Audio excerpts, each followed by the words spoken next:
കെനിയയിൽ വാഹനാപകടത്തിൽ മരിച്ച മലയാളികളുടെ മൃതദേഹം നാട്ടിലെത്തിക്കാൻ ശ്രമം തുടങ്ങി. മൃതദേഹം പോസ്റ്റ്മോർട്ടം ചെയ്യുന്നത് ഒഴിവാക്കാൻ കഴിയുമോ എന്ന് പരിശോധിക്കുന്നുണ്ട്.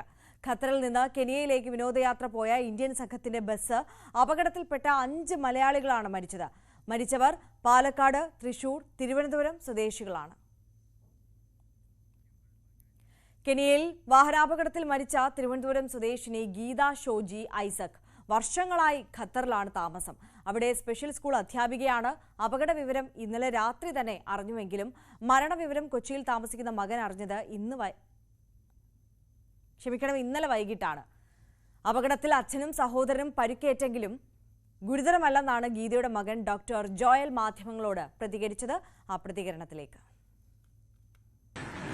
എൻ്റെ മദറും ഫാദറും എൻ്റെ ബ്രദറും ഉണ്ടായിരുന്നു ബസ്സിൽ. അവർ ബേസിക്കലി ഖത്തറിൽ നിന്ന് കെനിയയിൽ ഒരു 1 വീക്ക് ട്രിപ്പിന് പോയിരിക്കുമായിരുന്നു, ഒരു സഫാരി ട്രിപ്പിന്. മമ്മി ഓൺ ദ സ്പോട്ട് തന്നെ ആണ് മരിച്ചതെന്നാണ് അവർക്ക് അറിയായിരുന്നു. അത് പറയാതിരിക്കുമായിരുന്നു. ഇപ്പോൾ ജസ്റ്റ് 2 hours മുമ്പേ ഞാൻ അറിയുന്നത്.